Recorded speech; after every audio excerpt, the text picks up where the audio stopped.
The Architecture of Awakening, the basis of Buddhism. We begin with a simple yet terrifying observation. The universe is in constant motion.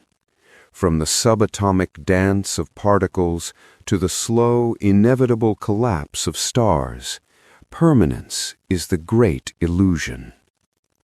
Think about this for a moment.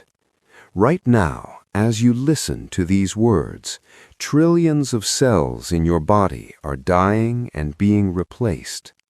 The earth beneath your feet is spinning at over 1,000 miles per hour. Distant galaxies are racing away from us at incomprehensible speeds.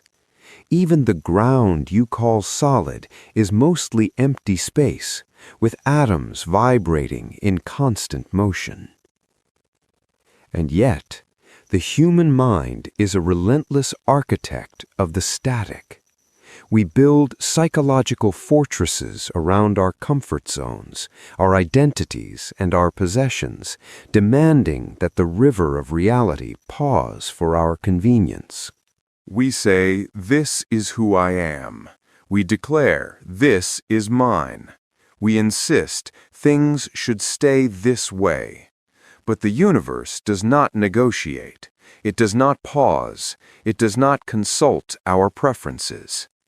This is the great misalignment, the psychological insistence on a fixed self in a fluid world.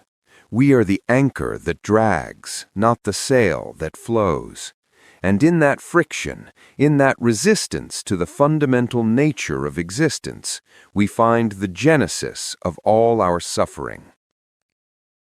Consider your own life.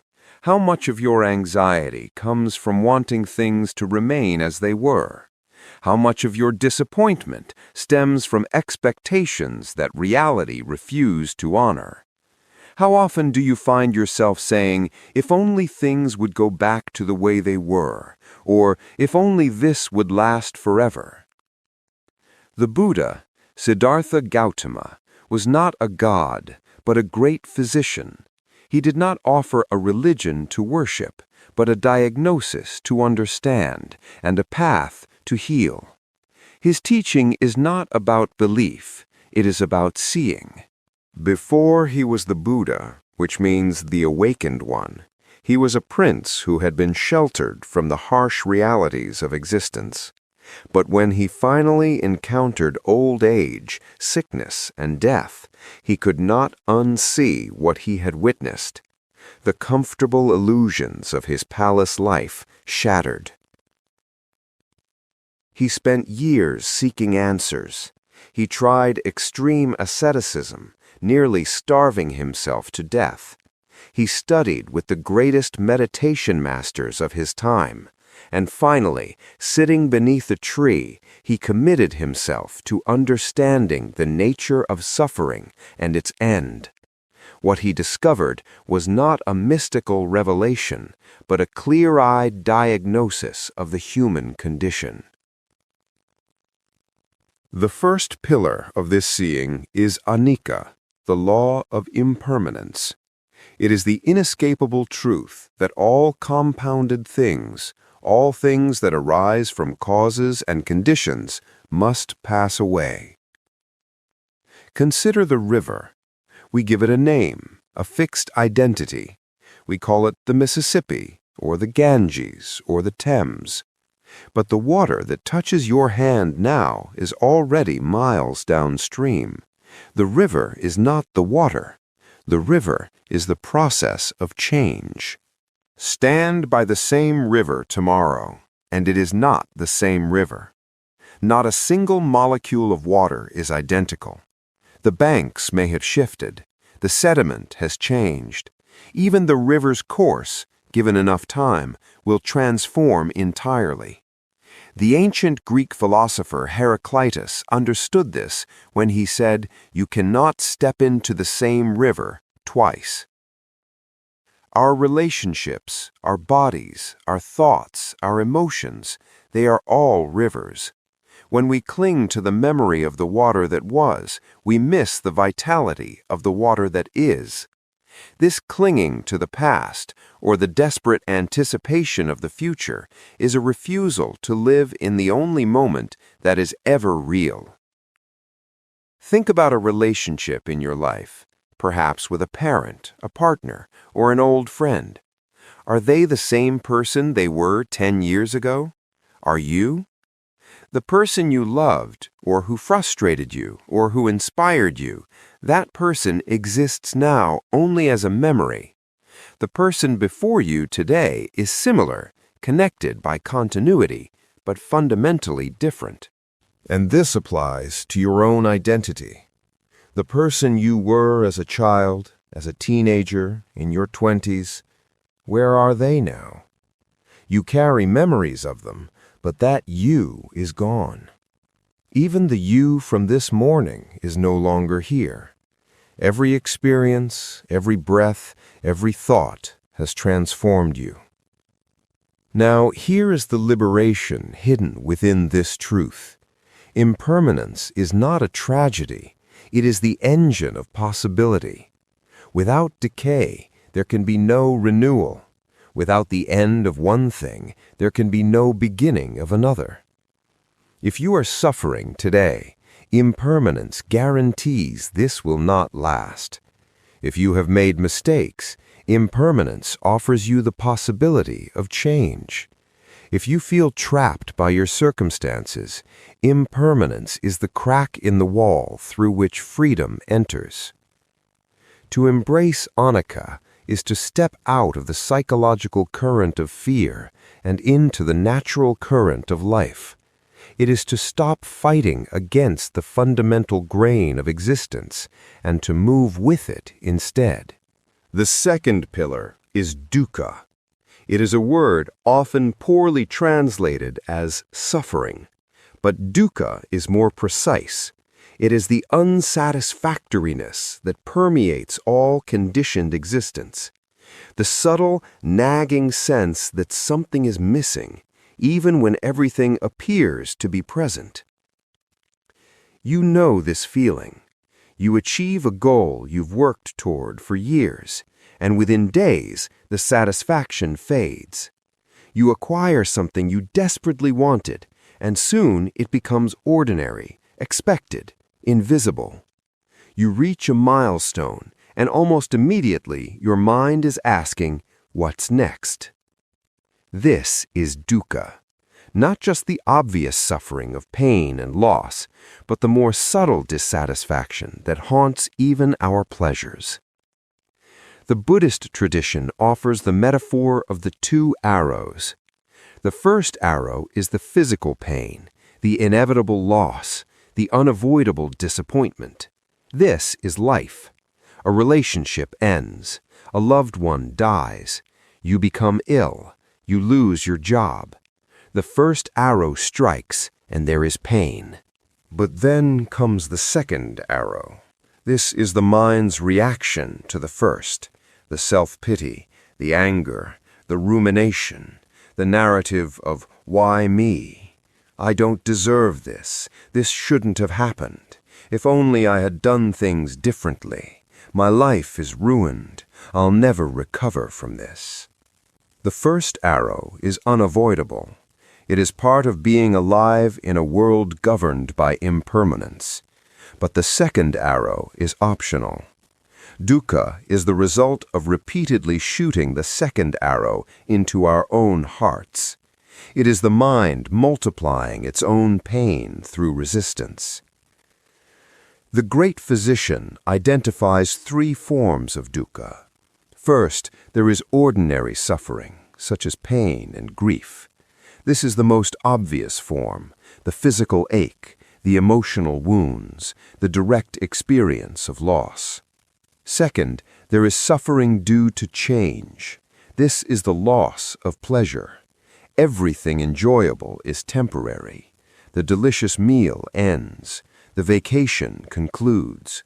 The moment of joy fades. Even as we experience pleasure, there is an undercurrent of anxiety because we know it cannot last. This very knowledge poisons the experience. And third, the most subtle, suffering of conditioned existence. This is the inherent stress of being a separate, temporary self. It is the background hum of anxiety that drives our endless seeking.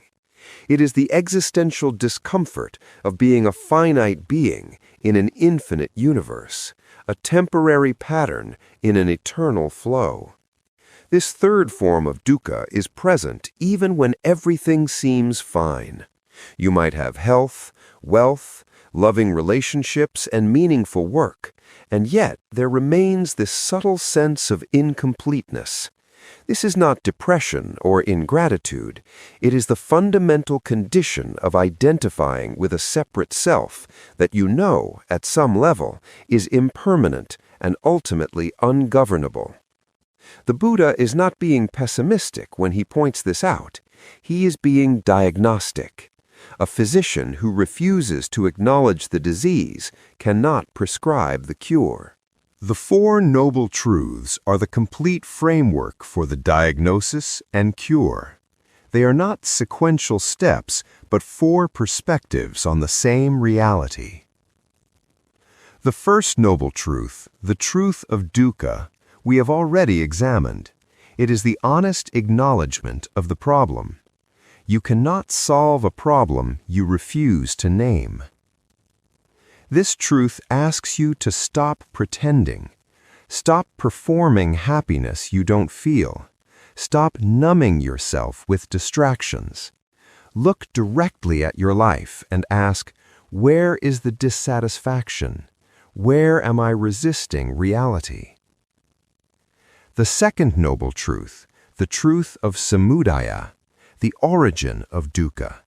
The cause is identified as tanya, or craving. It is the psychological engine of attachment, aversion, and ignorance. Craving is the desperate attempt to make the impermanent permanent. It is the thirst for sensual pleasure, the thirst for existence, and the thirst for non-existence. It is the belief that the next experience, the next possession, or the next state of being will finally fill the whole. Notice how this operates in your own mind.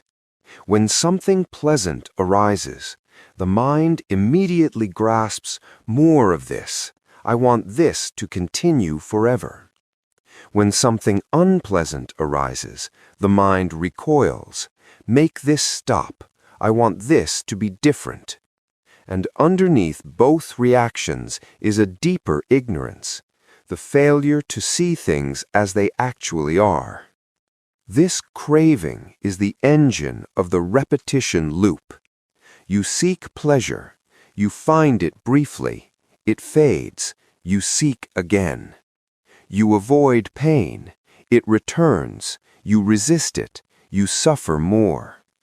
You try to construct a stable identity. It shifts beneath you. You scramble to rebuild it. Round and round, mistaking motion for progress.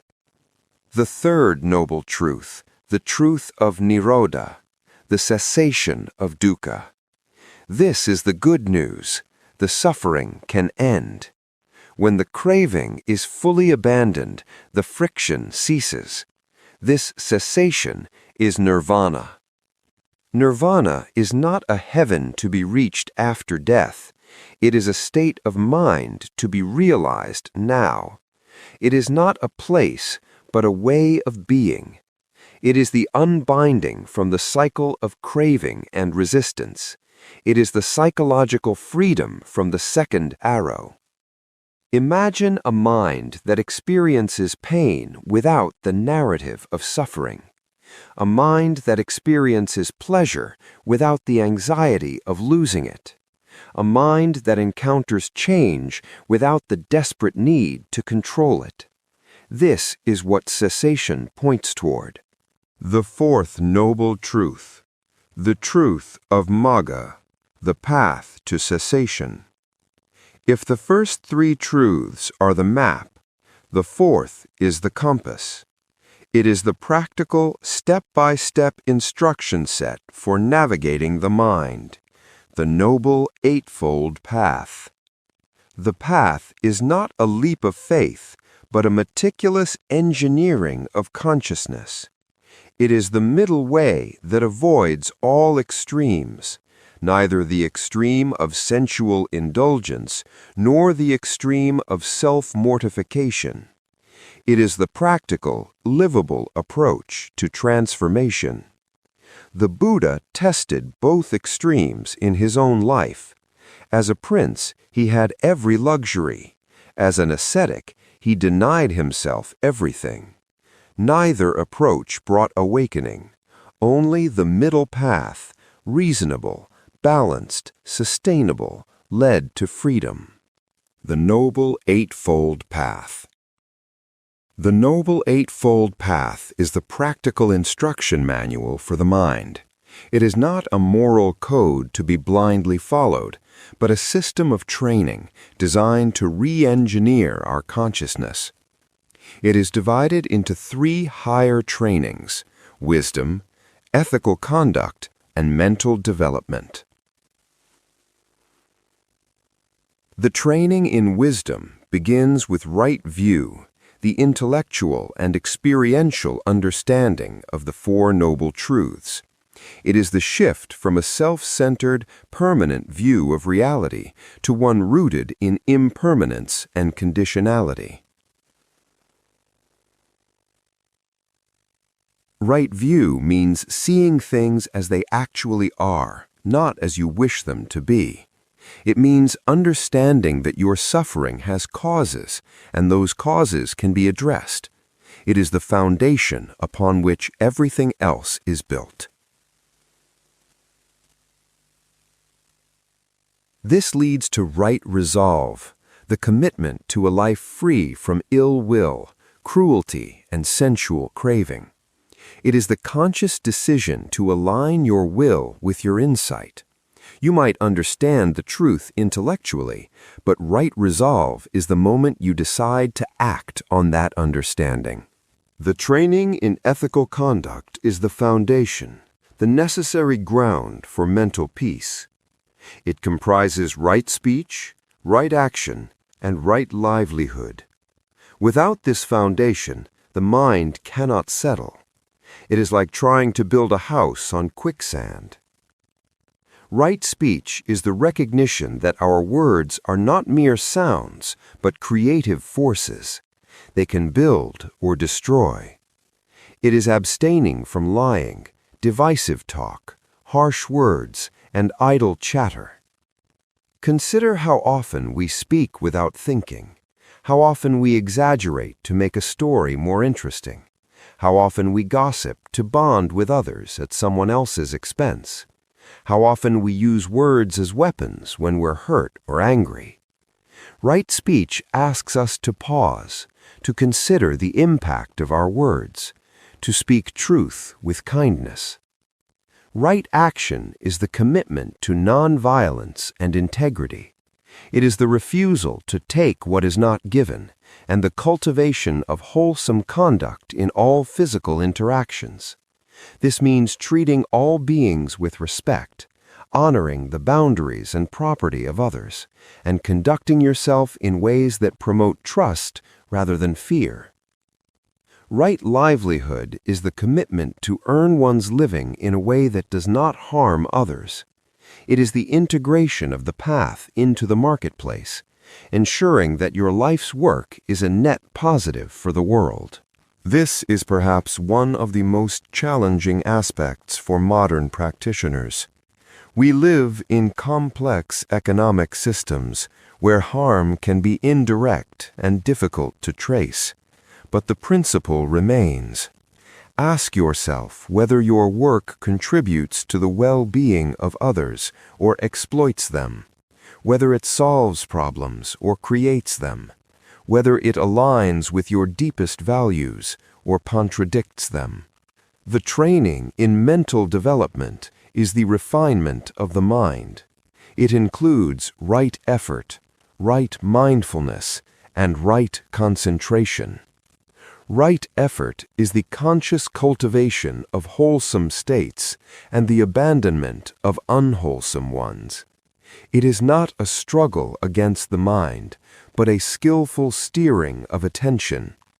It involves 4 aspects: preventing unwholesome states from arising, abandoning unwholesome states that have arisen, cultivating wholesome states that have not yet arisen, and maintaining wholesome states that have arisen. Think of the mind as a garden. Right effort is the work of the gardener, pulling weeds before they take root, removing weeds that have already grown, planting beneficial seeds, and watering the plants that contribute to the garden's beauty and productivity. Right mindfulness is the moment-to-moment, non-judgmental awareness of the present. It is the radical act of simply being here, observing the river of experience without jumping in. Mindfulness is not about emptying the mind or achieving some special state. It is simply about paying attention to your breath, your body, your emotions, your thoughts, without immediately reacting. It is creating a small gap between stimulus and response, a space in which you can choose rather than being driven by habit. Right concentration is the development of deep, sustained focus, leading to the states of meditative absorption. It is the mind becoming a clear, undistorted reality of reality. When the mind is scattered, it cannot see clearly. Concentration trains the mind to remain steady, to penetrate beneath the surface of experience. This is developed through formal meditation practice, where you learn to rest your attention on a single object, the breath, a mantra, a visual image, and return to it again and again as the mind wanders. Together, these 8 factors form an integrated system. They support and reinforce each other. You cannot have deep concentration without ethical conduct, because guilt and remorse will disturb the mind. You cannot maintain ethical conduct without wisdom, because you'll lack the understanding of why it matters. You cannot develop wisdom without mindfulness, because you won't see things clearly. The most profound and challenging insight of the Buddha is Anatta, or non-self. It is the realization that the I we cling to is not a fixed entity, but a dynamic, ever-changing process. This teaching directly confronts our most basic assumption that there is a me at the center of experience, an unchanging observer, a permanent experiencer, a solid self that persists through time. The Buddha analyzed this sense of self and found it to be a collection of 5 aggregates: form, feeling, perception, mental formations, and consciousness. Our physical body, our sensations of pleasure and pain, our recognition and interpretation of experience, our thoughts and emotions, and the basic awareness that knows all of this. Where in this collection is the permanent self? The body changes constantly. Feelings arise and pass. Perceptions shift. Thoughts come and go. Even consciousness itself has a flickering, unstable quality. You can verify this yourself by noticing how awareness fades when you fall asleep and returns when you wake. The self is merely a convenient label for this temporary collection of physical and mental components. There is no permanent, unchanging core that persists from moment to moment. We are like a flame passed from one candle to the next. The continuity is there, but the flame itself is constantly new.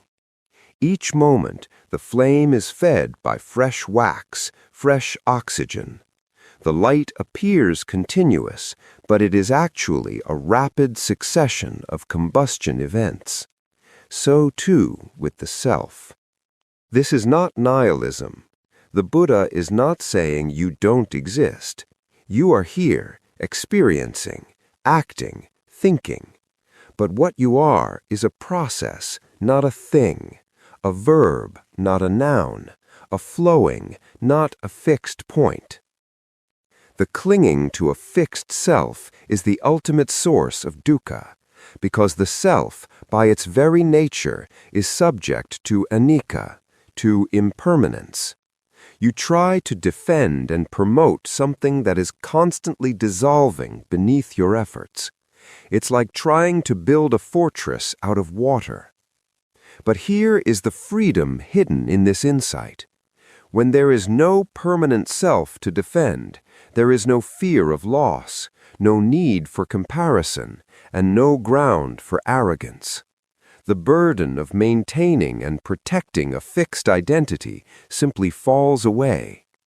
Imagine how much energy you spend on self-image, worrying about what others think, comparing yourself to others, defending your opinions as if they define you, replaying past mistakes as if they permanently brand you, anxiously projecting into the future as if you can control who you'll be. All of this effort is directed toward maintaining something that doesn't actually exist in the way you think it does. The freedom of anatta is the freedom to simply be, without the exhausting project of being someone. The law of karma is often misunderstood as cosmic reward or punishment. It is far simpler and far more intimate. Karma is not fate. It is volitional action. It is the psychological law of cause and effect. Every thought, word, and deed is a seed planted in the garden of the mind. The quality of the seed, wholesome or unwholesome, determines the nature of the fruit it will eventually bear. If you act with greed, anger, or delusion, you strengthen these patterns in your mind. If you act with generosity, love, and wisdom, you strengthen those patterns instead. This is karma, not divine justice, but simple causation. Notice that karma is about intention, not just outcome. Two people might perform the same action, say giving money to someone in need, but if one does it out of genuine compassion and the other does it to impress others, the karmic effect, the impact on their own mind, will be different. Rebirth is not necessarily a literal physical reincarnation, but the continuous psychological rebirth of the mind from moment to moment. Our current state of mind is the fruit of past actions, and our present actions are the seeds of our next moment's consciousness. Right now, you are being reborn based on the quality of your thoughts and actions from moments ago, hours ago, years ago. And right now, you are creating the conditions for your rebirth in the next moment, the next day, the next year. The path to liberation is the conscious interruption of this cycle. It is the meticulous cultivation of wholesome seeds, ensuring that the next moment, the next day, the next life, if there is one, is born from wisdom and compassion, not from craving and ignorance. We arrive at the final, most subtle concept, sunyata, or emptiness. This is not a nihilistic void, but the realization that all phenomena are empty of inherent, independent existence. Everything is relational. Everything is conditioned. Nothing exists independently, by itself, separate from everything else. You cannot have a mountain without valleys. You cannot have up without down. You cannot have self without other. This teaching of emptiness is the natural culmination of impermanence and non-self. If everything is changing and there is no fixed self, then what is there? Only relationships, only processes, only the dynamic interdependence of all things. The absence of a fixed self means the presence of infinite potential. When the mind is empty of the need to cling, it is full of the capacity to respond. Empty doesn't mean absent, it means open, flexible, unobstructed. The silent revolution is the return to the world, not as a victim of its impermanence, but as a conscious participant in its flow. The path is complete, but the walking never ends. You don't graduate from being human, you simply become more skillful at it. The basis of Buddhism is the profound realization that the architecture of your suffering is also the architecture of your freedom. The same mind that creates dukkha can create liberation. The same patterns that bind you can be rewired to free you. The choice to awaken is the only true act of self-mastery. Not mastery over others, not mastery over the world, but the gentle, patient mastery of your own mind. This is the path the Buddha discovered and offered freely to all who would walk it. Not a religion to believe in, but a practice to embody. Not a philosophy to debate, but a way of life to live. The invitation remains open.